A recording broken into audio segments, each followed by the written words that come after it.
Hello, Regenerative Renegades. We've got a great guest today from, well, down south, I would say. We're up north in Minnesota, and we got a guest from down south. Kevin Ouzts is joining us today. I appreciate you, Kevin, coming on with us and taking the time to do it. I know you're very, very busy, and it takes a little bit to take a pause, so appreciate you coming on board. Thanks for having me. Absolutely. Glad to be here. Good, good. Kevin's background, he's long been passionate about sharing his Southern style charcuterie with as many people as possible. Now with Spotted Trotter, the Atlanta-based chef is delighting foodies everywhere. The Spotted Trotter is known for bold and award-winning creations, also dedicated to responsible farming. With great respect for the symbiotic relationship between animals and people, the Spotted Trotter raises its livestock humanely and utilizes as much of the animal as possible, which we love. So that's awesome, Kevin. I would really like to hear, you've got a fascinating story. I don't really know it, but I see these little bits and pieces around chef, farmer, charcuterie. I only know a little bit.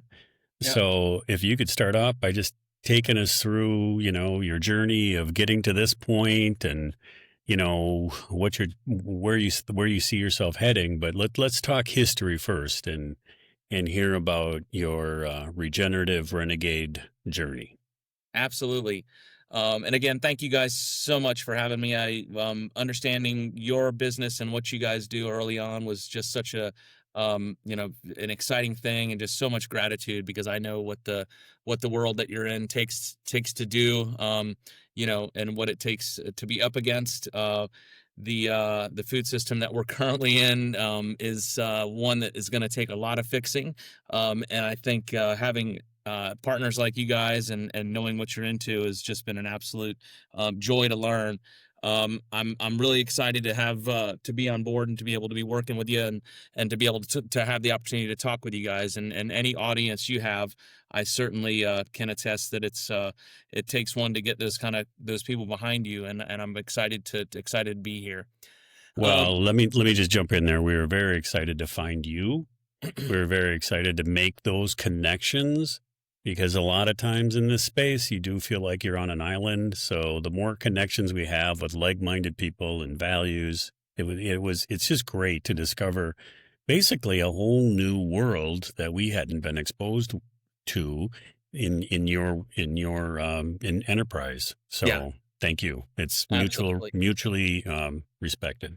Absolutely, and I will tell you that for where we are, and the space that we're in, being I think we're 249-year-old country at this point. We have our work cut out for us. So excited to be here. I will dive right in and kind of tell you how I came to get to this space. I was a chef by trade, but long before that, to what got me to where I am. I was working, well, many years ago when I was just a young boy. I worked in the restaurant business. When my mom owned a restaurant for 15 years in Atlanta. I was put upon the earth, not with the great muscles or beautiful looks, but I think I have a pretty darn good palate, and I think I got that from my mom, who part of that story and part of what also is now the fight that we're having is she was just diagnosed just 2 weeks ago with cancer, and she has so this fight that I'm on and this journey that I'm on is just now also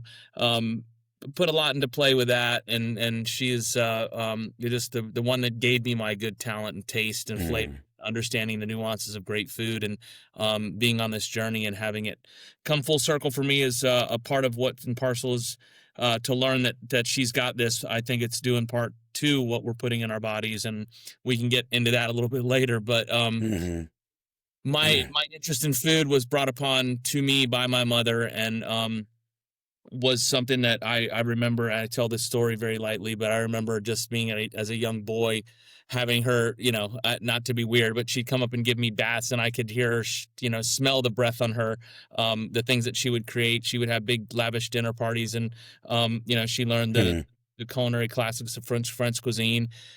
Many years later, I had the opportunity to just be in the kitchen with her as a young boy and cooking with her. But many moons later, we go through the diatribe of learning about who we want to be as young men and young women, and we look to our parents to do that. Well, she was just a great asset and ally in that regard, because I remember her cooking for me and cooking for our family, and remembering being around the kitchen, and those were some of my best memories. Yeah, But what a blessing! What a blessing! It occurred to me as you were talking how often in these conversations that I'm having, it goes back to some type of restaurant or kitchen for sure, and that seems to be a common thread. yeah, So I would just encourage young people, if you have the opportunity and you want to be closer to food, but maybe you don't have a farm, any type of restaurant, you'll learn a ton. big time. And yeah, and it's just good. It's good to be that close to food, and it's good the work ethic required. Mhm. You just can't replace that. So that's cool to hear. Yeah. Keep going, please. Well, and so moving on, people said how I got started on my journey with this is that I was had the was after high school, went to go took a most people take a gap year. I took a 8-year gap. Spent about 8 years figuring out what I didn't want to do with my life, and I think a lot of people spend that time figuring out what they wanted to do. I just tried many things, and if you're not failing, you're not trying. So I think moving through my Amen. day after day cycle of just trying a bunch of different things. Finally looked around, and most of my friends were graduating from college, and I thought I need to probably get my stuff together. And so I ultimately looked around and decided to camp and go to school at University of Georgia. Got a telecom degree, and while I was finishing school, I met my wife, who was finishing her law degree at University of Georgia, and we met and ultimately fell in love, and decided that we were going to spend the rest of our life together. We got into the role and responsibility of finding jobs and career paths, and I was working in advertising, and I got a job working with UPS, and then I Mm. moved, worked with Home Depot, and then started selling Microsoft licensing for a licensing company. And I came home one day, my wife Megan looked at me and she said, "You're miserable. What do you really want to do?" And I Mm. said, "I want to cook."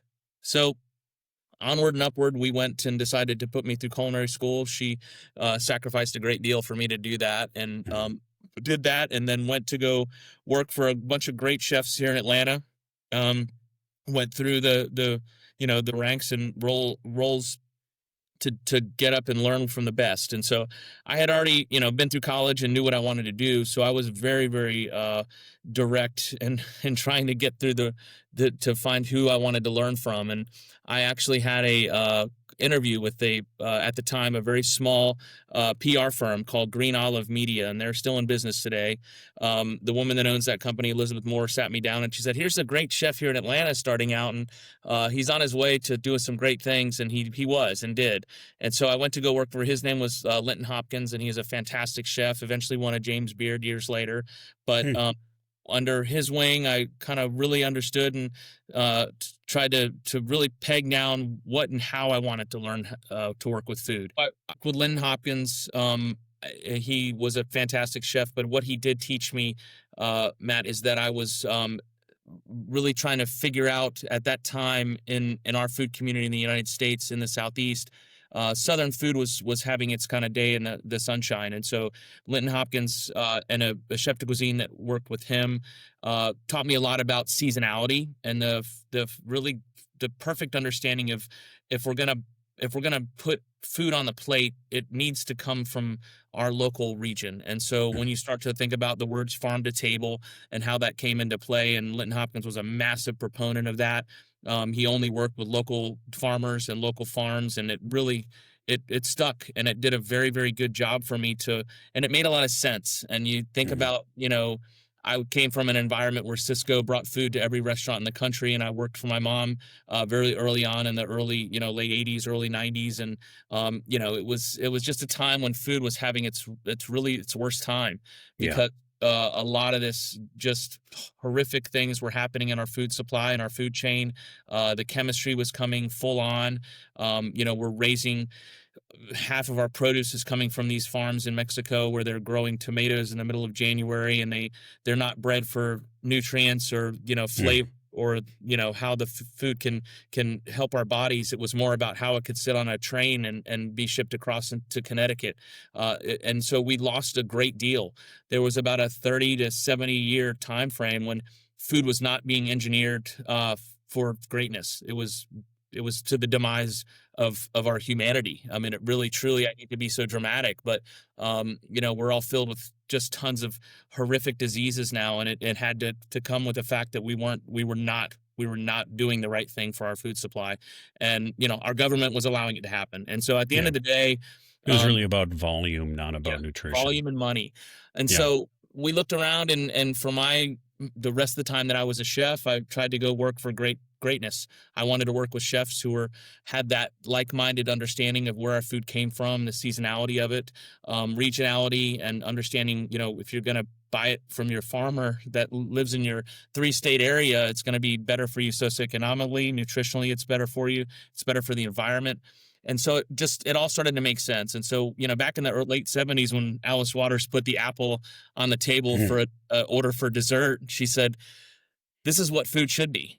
And so people started seeing that. But to me, this was in the early 2000s, for God's sakes. And I was thinking to myself, wow, Alice Waters did that in the late 70s.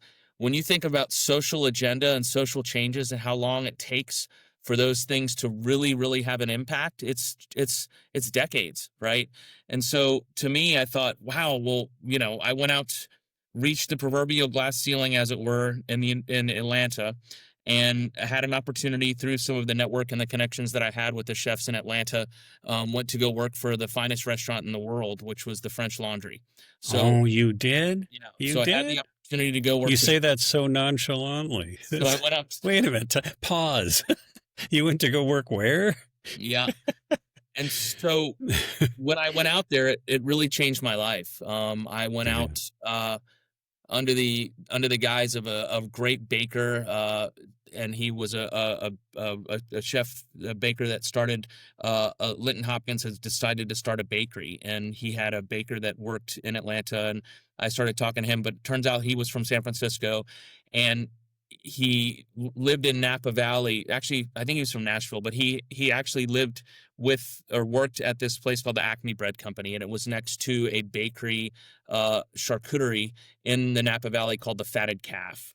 So some very profound things happened for me in food when I worked at the French Laundry. I think I looked around the kitchen, there was 18 chefs, 18 people working, 15 of which weren't getting paid, and I was one of them. And I thought, my gosh, to really spearhead and do this type of cuisine in the United States, this is what it takes. I mean, it takes an immense amount of labor, free, cheap labor. It takes an immense amount of volume of incredible food. And I got really discouraged and really filled with a lot of disenchantment because I felt kind of deceived, because I was like, this is not, I don't want to go and do like a sports bar. I don't want to make cheeseburgers. I want to do a really exquisite. And so, there's a parallel there to agriculture in this space where so many rely on the cheap or free intern to make it work. Yep. And I've resisted that because I thought, well, dang, we should be able to figure this out on how to do this type of work and pay for the value. Yep. But we're not quite there yet. We're not quite there yet.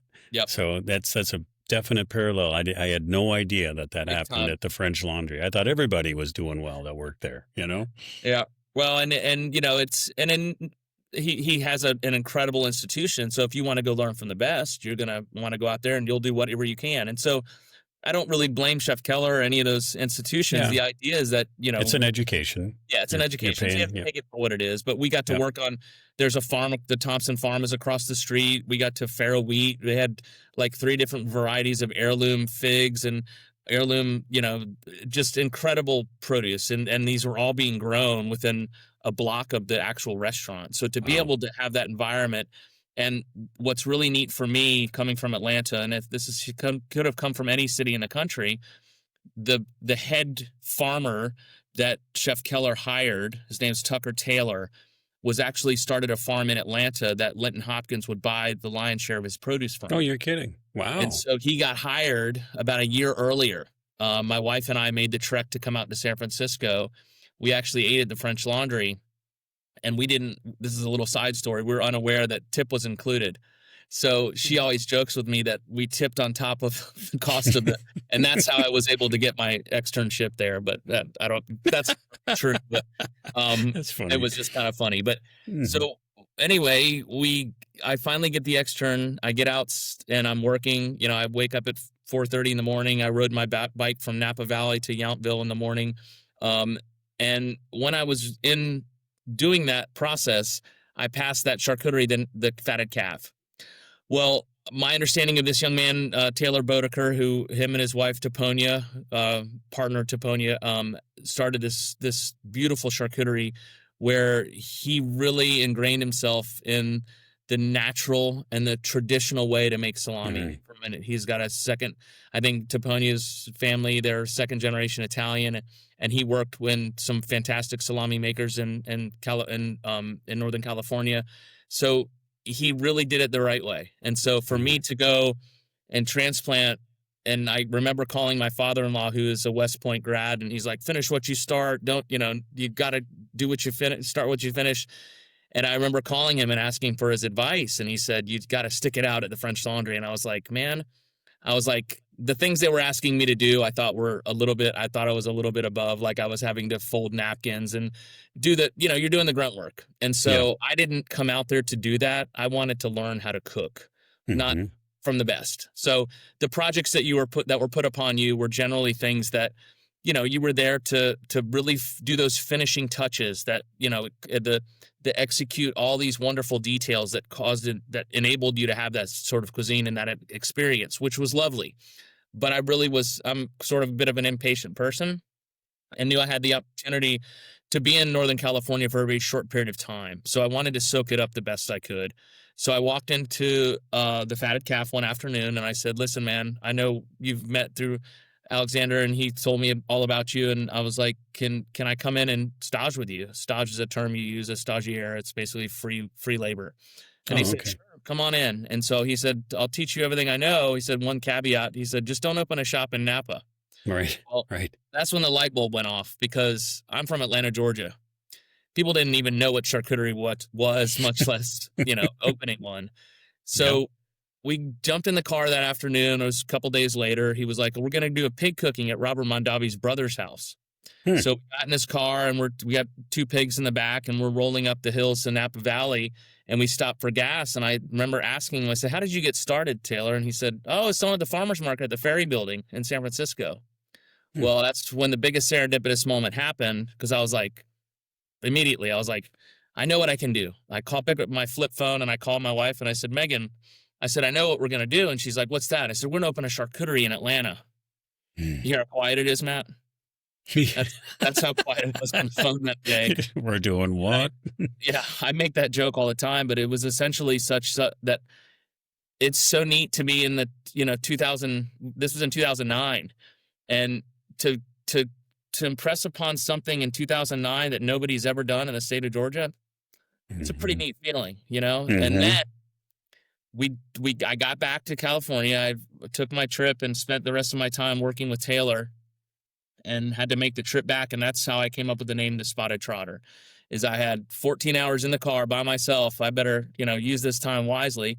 So I started playing, the onomatopoeia and like the different, but if you look at the way the T and the T's line up and the word spotted and the way they line up in the trotter, a trotter at pig's hoof.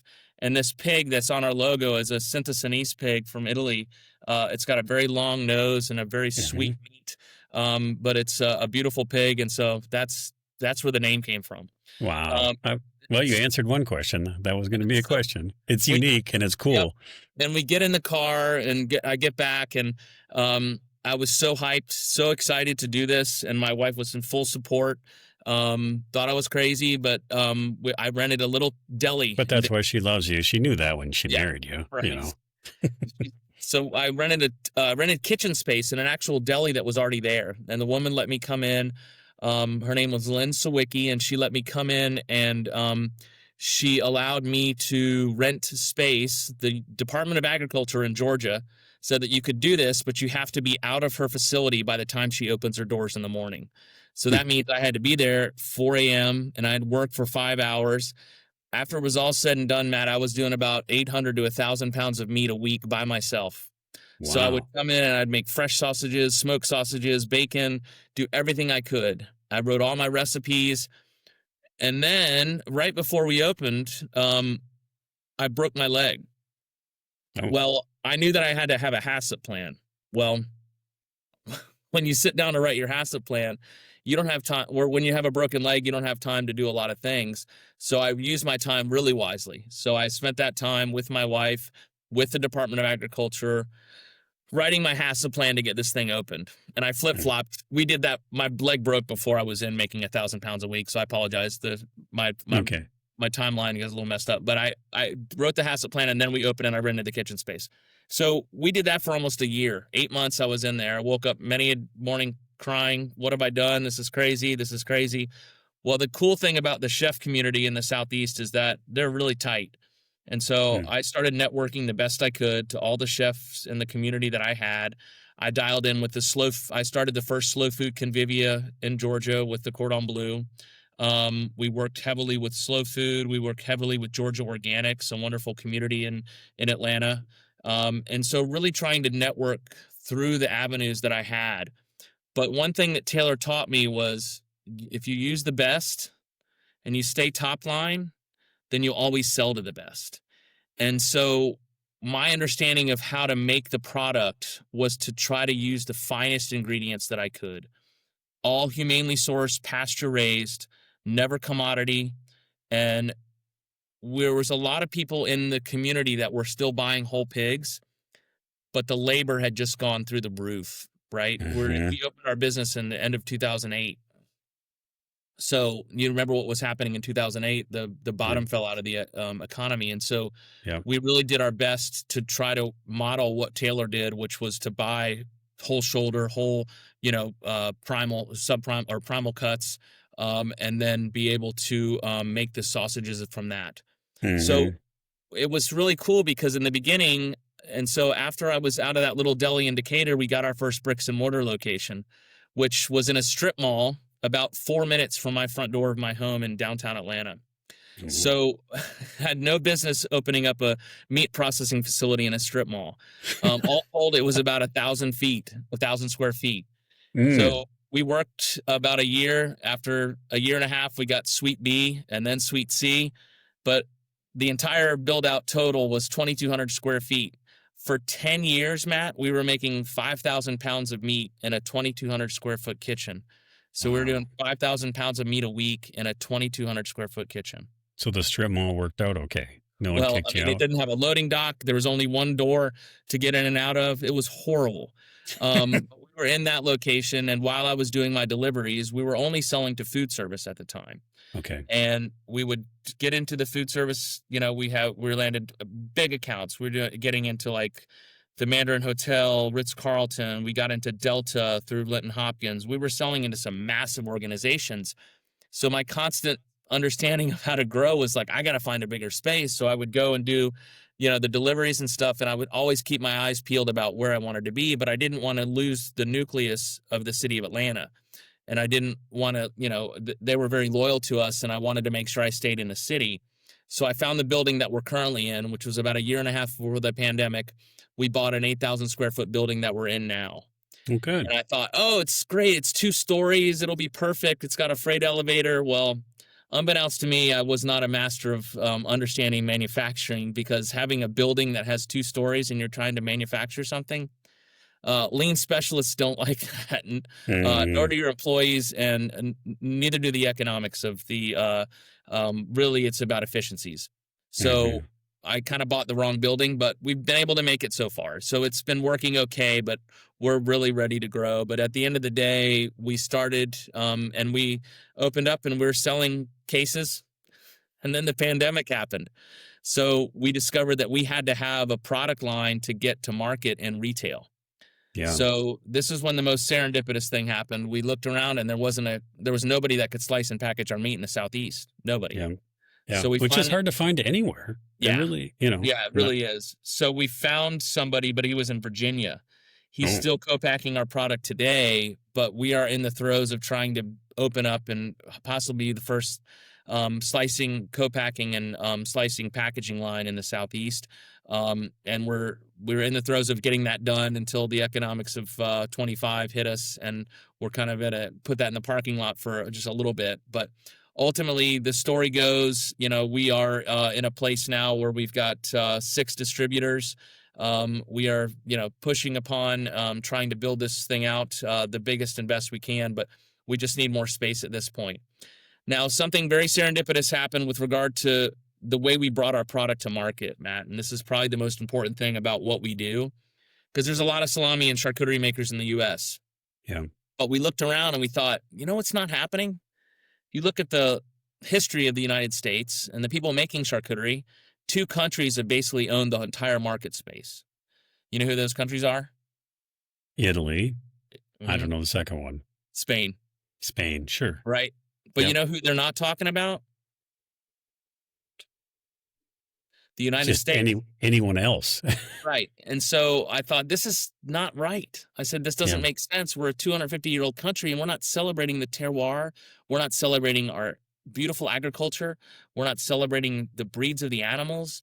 We're not celebrating the nuances and the unique textures and flavors of the Southeast, of the Northeast, of the beautiful, pastured lands in the Midwest. We're just not doing that. Yeah. And this is such an opportunity, right? And Yep. so my wife thought, you're onto something, dude. We need to, let's harness this. And so we came up with the phrase "New American Charcuterie," and we got Okay.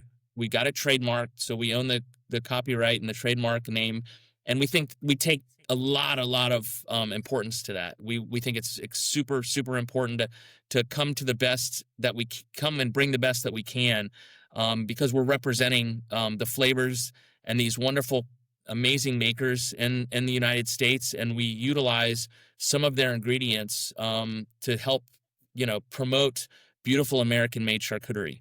I love that. I We've got love about that. we've got about 6 varieties of salami now that have amazing, beautiful ingredients that are derived only in the U.S. We just partnered this year with a new salami with Hatch chili, a beautiful New Mexico chili that is in a lot of things, but we use it directly from New Mexico. And then we partnered with Mama Lil's pepper. It's a Hungarian goat horn pepper that's grown only in Oregon. And it's pickled up there. We bring it down, we dehydrate it, pulverize it into a powder, and then it goes into a cold smoked beefsteak salami with Mama Lil's and sun-dried tomato. One of our first forays into making New American charcuterie was, not sure if you know or not, but charcuterie has to have a certain amount of sugar. Well, from a Mhm. chef's perspective and trying to be creative, I looked around, I was like, most chefs are using like an inert sugar like corn sugar or beet sugar. It's just flavorless, just to get the glucose and the sweet set, so that the bacteria has something to eat. Well, I thought, there's got to be something more. We can do something better. We can do something that is going to really elevate this product line. And so instead of using beet sugar or corn sugar, we use sorghum syrup in this Okay. salami we made.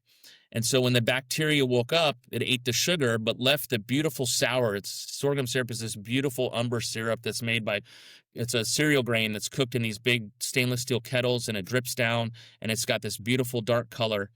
Well, the great thing about it is it's grown, out in the wild, and not in the wild, but it's grown in pastures, and it's got this Yep. beautiful pH. So Oh, when does it? when it cooks down, that pH just multiplies.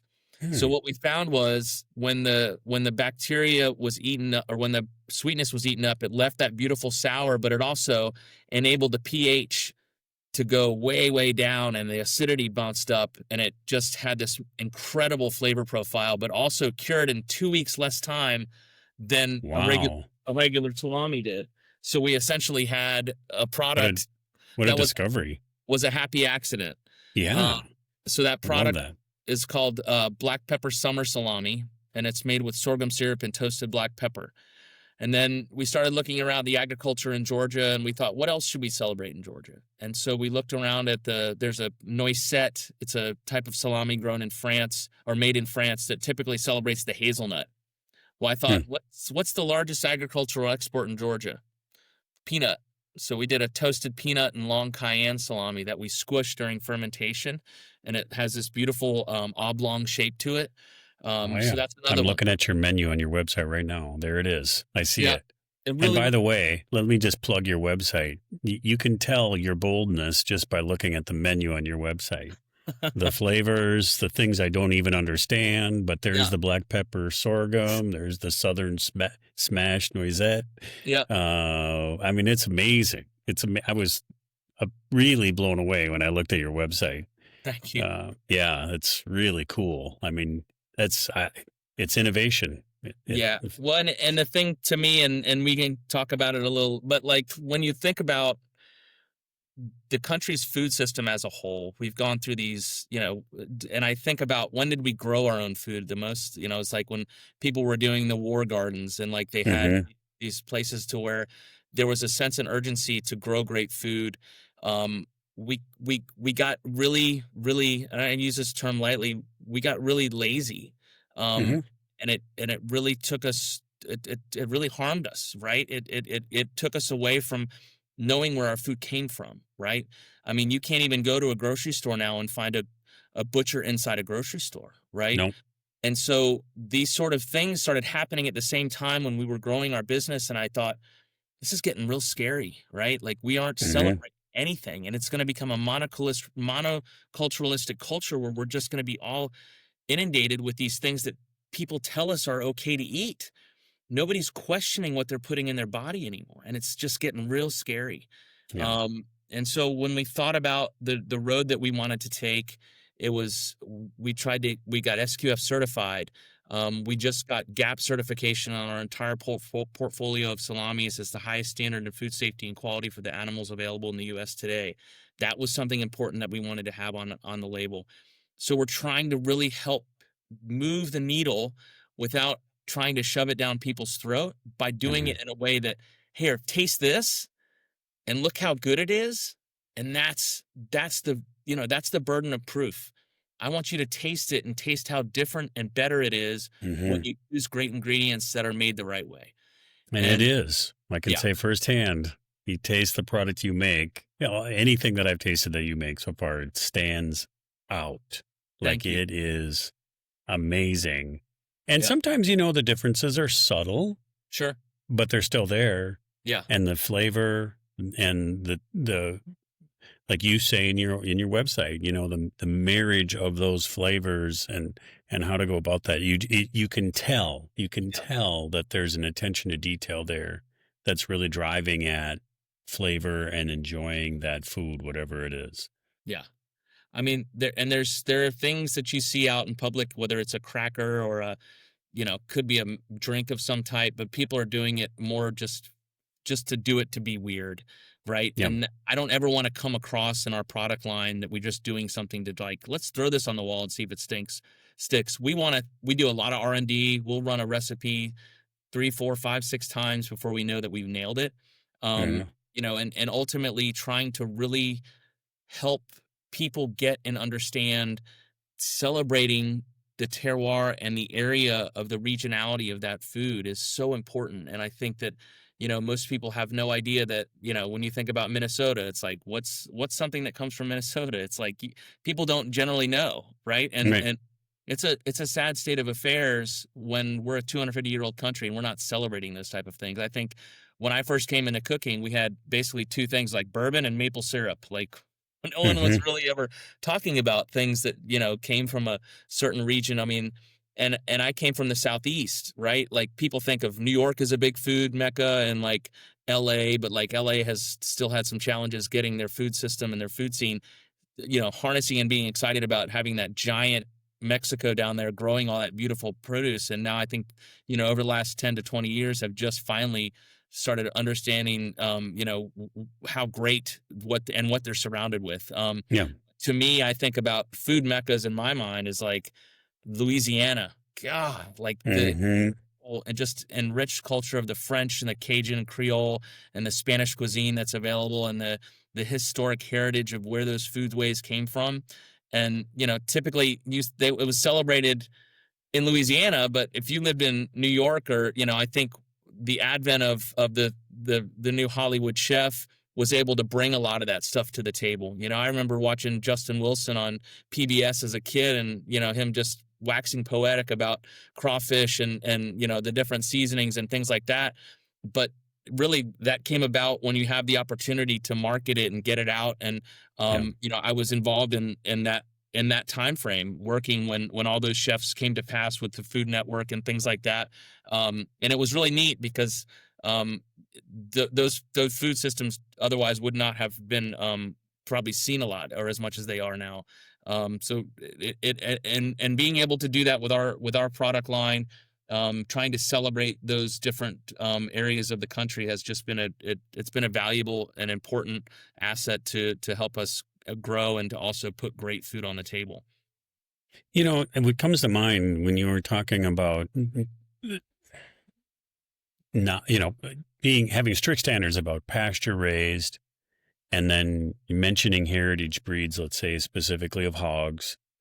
How do you've got a product that, is already elevated, and, a lot of the input isn't necessarily the meat itself as a percentage of the overall cost, right?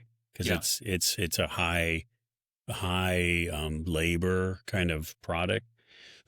So how do you navigate what something I haven't been able to figure out is how to navigate this hog and pork market in the United States, because it's all been driven down, cost, everything.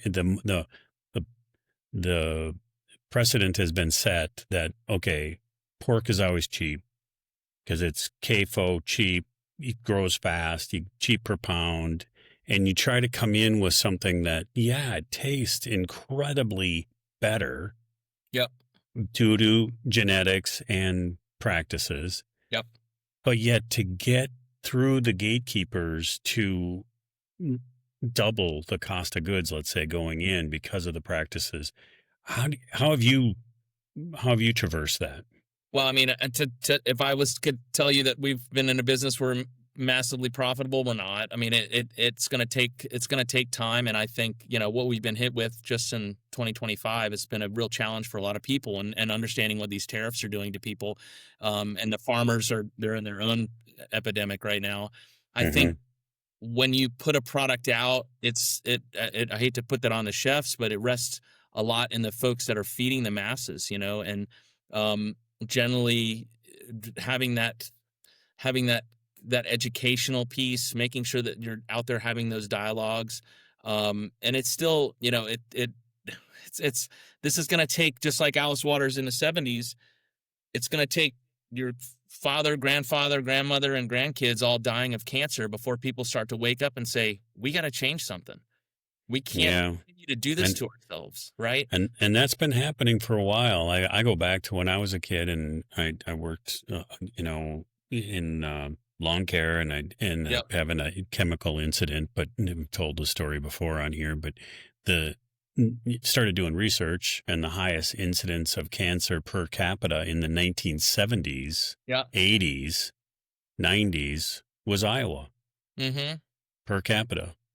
And I've known a doctor that was a doctor down in southern Minnesota, and she stopped because she said, I can't do it anymore. I keep seeing farmers come in with cancer, Yep. and that's all I deal with every day as a general practitioner, is referring people to treatment for cancer one after another. Yep. And most of them are coming in, with advanced cancer because they're not the type of people that want to go to the doctor. Right. So this has been going on for a while.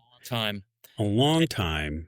And we all just kind of want to go, well, it just happens. It just happens. It's part of life. You're going to get sick and die. Well, that's not what we were wired to do. We were wired to live a full life. And then all of a sudden, at the end of life, you decline and you die. Right? But you have a robust life your whole life. You don't get cancer at 50 or 60. And we're so used to that now. It's just, it's a tragedy. And I hate to hear about your mom. I'm a cancer survivor myself. So it hits home, and you hit the nail on the head, though. It's like, when are we going to really start looking at this? Because it's just kind of silent killing Yeah. And we know a lot of it is environment and what we put in our bodies.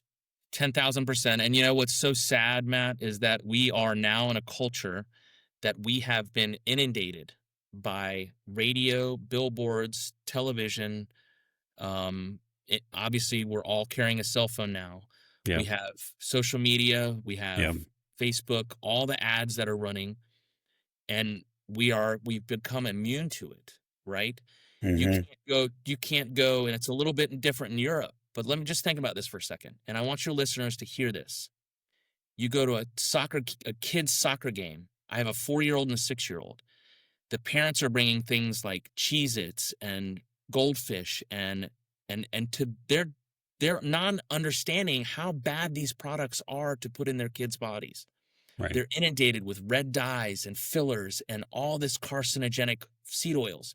If people knew how badly it was for a seed oil to be clean of its color, and the I mean, it makes me so angry to think about.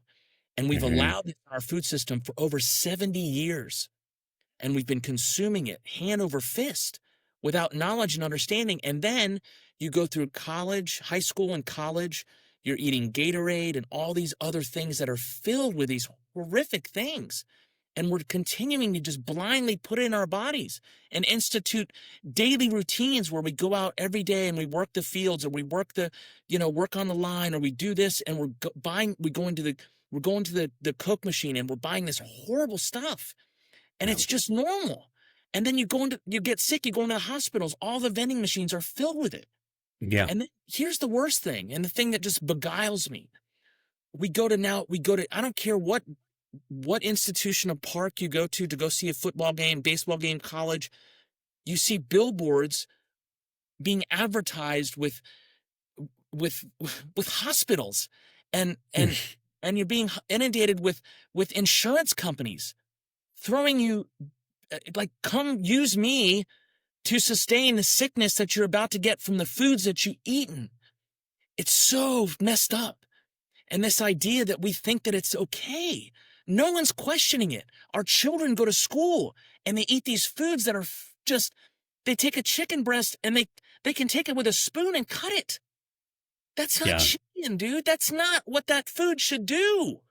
Well, just school meals there. I have a lot of background in school meals. Fucking horrific, dude. And it's like nobody's questioning it. And the politicians get in, they get back in, like the money that's in our political system now is ruining this country. Mm-hmm. I agree. And so now we're in this place where you go to a football game, you go to a soccer game, you go to a baseball game and watch. It's surrounded by nothing but advertisements of alcohol, fat-filled sugar, chips, like candy bars, all just like normal. Kids just grow up and they're like, that's normal. You ask me how you can change it? It's like racism in this country. If you grow up in an environment and you've got children that are hearing a word like the N-word, they think that that's okay. Mm-hmm. It's generational understanding. There has to be a stopgap in our family homes where our children are not being taught to eat that garbage. Do not bring home Frito-Lay. Do not bring home Kellogg's. Do not bring home these institutional foods that are destroying us. These things are made with chemicals that are not to be consumed by humans. Yep. And we all think it's just so normal. And I'm feeling a lot of guilt right now because before I turned on my research into food, I was one of those people. Yeah. Well, I just trusted if it's for sale, it's got to be safe. Yep. If it's on the shelf, it's got to be safe. Do you like it or not? Do you like the taste of it? If you like the taste of it, we'll buy it. And then to my kids, look at you. They look at you like you're like, you don't need to be eating that. They're like, you're weird. Like, well, right. It's okay. But here's the other thing is that when we stop to think, let's make a change, we're so worried about, these institutions are hundreds of billions of dollars they're worth. Mm-hmm. To make one social change. Like I call them Chick-fil-A. They started in my backyard, right? Yep. Truett Cathy opened these beautiful fried chicken sandwiches. Incredible. You go to the mall, and you could find them at the mall. Here's the thing, dude. Chick-fil-A, if they put one sandwich on their menu that was a pastured raised animal, think of how much agriculture they could add to the value of people working in that environment.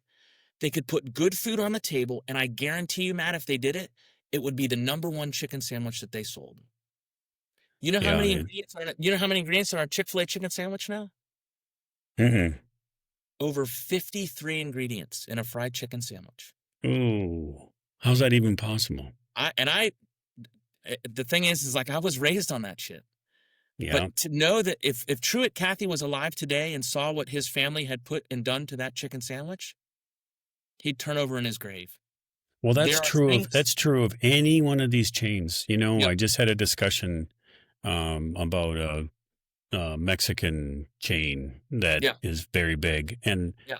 you know, we've pursued having some pastured, grass-fed beef Yep. on the menu.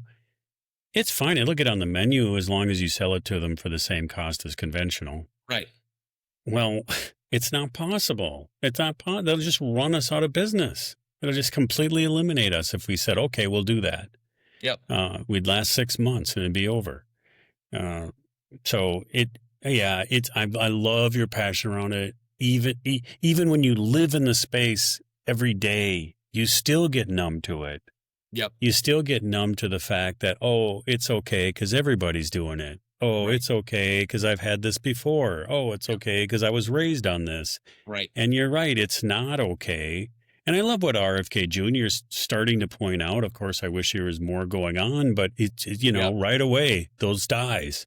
Yep. We got to get those dyes out of food and vegetable oils. We got to get vegetable oils. What is even more sad, and I don't know the economic status of your audience, but when folks go to the grocery store and say they're on the downslope of an economic time and they're not bringing home a big enough paycheck, they go to the grocery store and the ingredients that they can't afford are the ones that are the worst for them. Mm-hmm. And that's we are in decline as humanity. Like, we are looking at a generation that we are devolving. We are not evolving. And I don't care if you're on the left or the right, you need to look at what you're doing to your family if you're bringing that food home. Mm-hmm. Cancer, the one thing that cancer can't live without? Glucose. Sugar is in everything we eat at the grocery store. Everything. And let me tell you something. When I went through my cancer experience twice so far, I went to the radiologist. Okay, I'm checking out my options, like these are the things I got to research and deal with now. And they tell me why I absolutely have to do radiology in this case. I go to get up to the counter to get my debrief or the end of my appointment. And there on the counter is a basket full of candy bars. Yeah.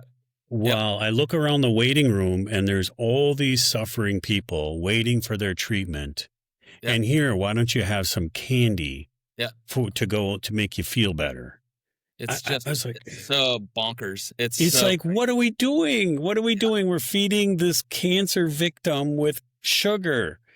Come on. And the fact that our hospitals are filled with vending machines that have nothing but garbage in them, it just blows me away, dude. And you go into, like, I'm a type 1 diabetic and have been a diabetic type 1. Now, people that don't know the difference, type 1 is a genetic disease. It's not type 2, which is you can beat type 2 diabetes. Disease. Yeah.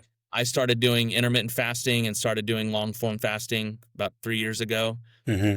My A1C now is 4.1. It's lower than most marathon runners.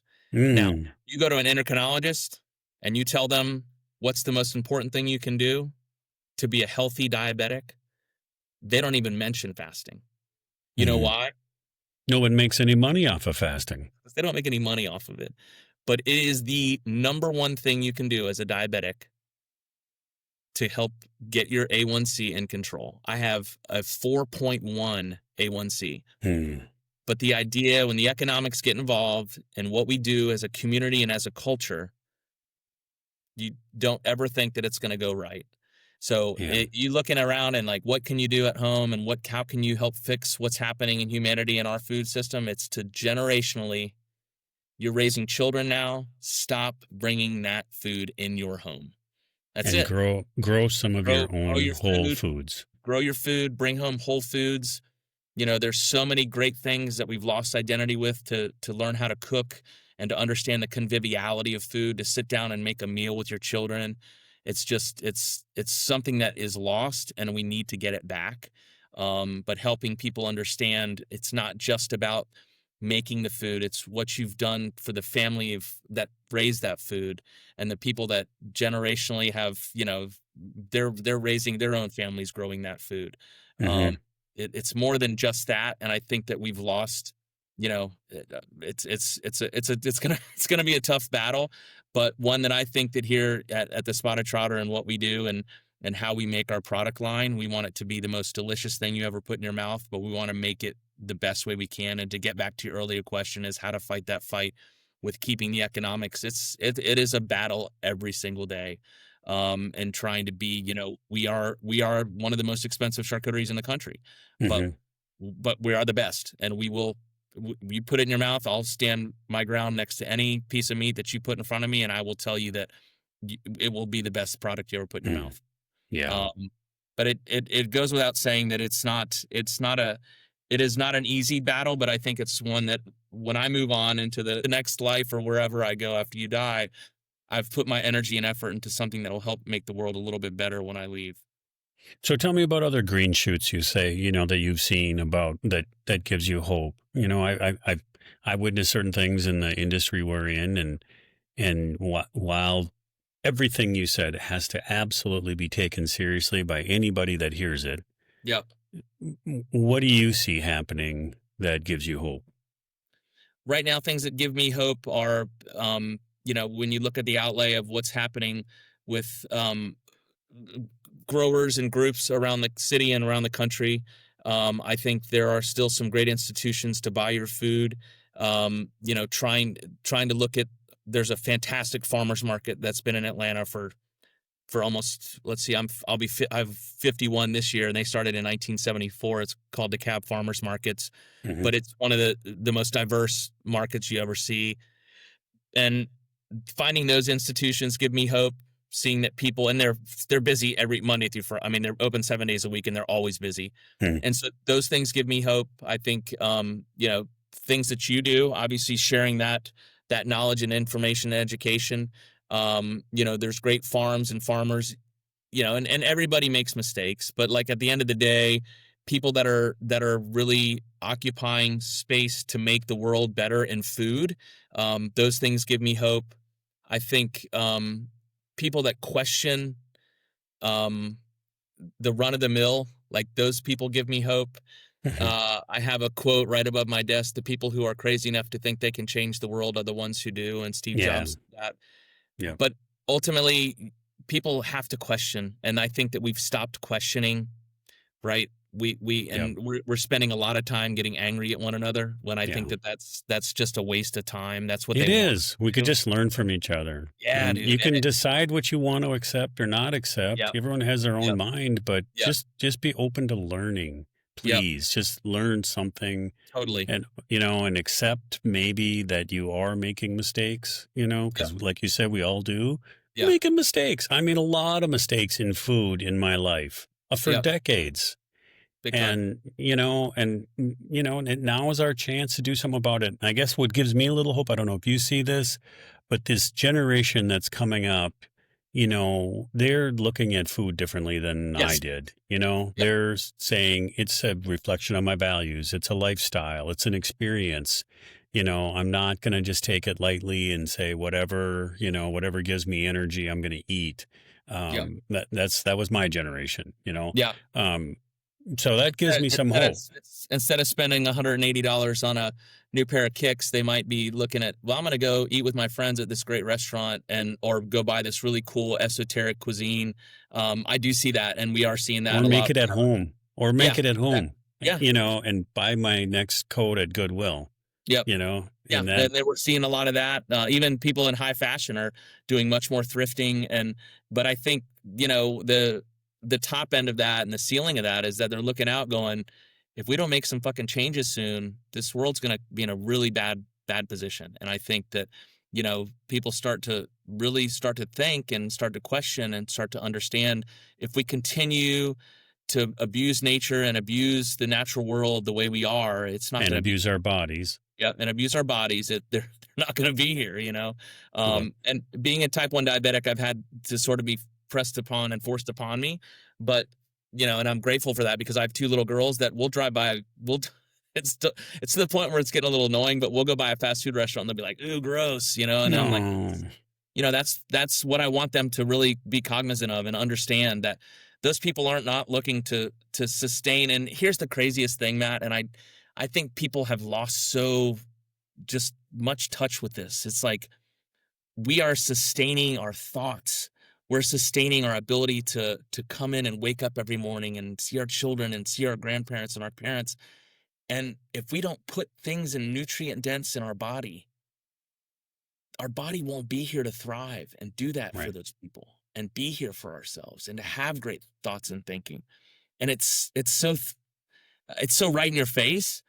Yeah. And it's so lost on so many people. But like, if you don't fill your body with nutrient dense things and not just what you're consuming from a food ways, but from what we're looking at, what we're reading, what we're hearing, you know, it's like it's like people that I have my windows down 365. Like I'll be one of those people that you're like, what's that weirdo? It's 45 degrees out. He's got his windows down. But like, we've stopped walking outside with our bare feet, right? Mm-hmm. Nobody gets grounded anymore. We don't go through and feel the energy of the earth anymore. And I'm Right. not some hippy dippy left wing crazy person, but like those type of things, they helped our bodies, you know, fight diseases and get Yep. away from those things. And now we're, you know, the other part that's just psychologically just tearing me apart is that there used to be a time and civilization started when we'd be lucky if we ate one meal every 3 days. Right. Now we're eating Yeah. 6 times more food and we're sitting behind a desk all day. Yeah. Do the math on that, dude. Mm-hmm. And not enough people think about humanity. We're hunters and gatherers. We would moved. we would hunt for a day and a half, 2 days, Yep. eat a big giant piece of meat, and then we wouldn't see food for, you know, 2 or 3 days. 2 days. Yeah. Now Yeah. we're sitting behind a desk for 8 to 10 hours a day, Yeah. shoving things in our face and our bodies, and they're filled with all this And they're empty. So we just keep eating them because we. inedible Yep. food, and we're wondering why we're all sick, Mm-hmm. right? And it's like, come on, dude, we gotta wake up. We got Yeah. to fucking wake up. It's so sick. And so, you know, and I think the hope is that you're right, that our generation is starting to see, you know, there's a lot of horrible things that have happened with social media, but some of that ability to look at what's going on and to see some of that transparency has been very refreshing.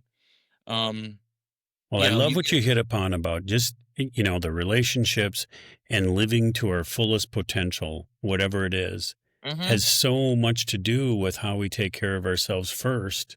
Totally. And waking up and not being full of inflammation and achy and tired, and just waking up with a natural energy that's going to drive you to think clearer thoughts, to do more, to be more physically active.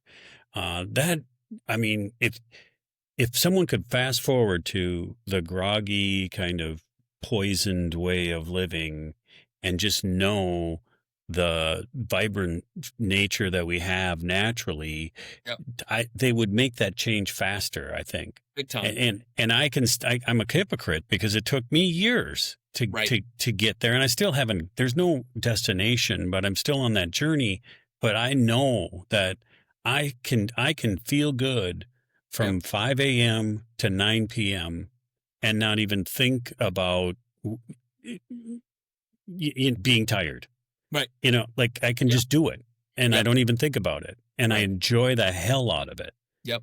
You know, that I don't have to prop myself up.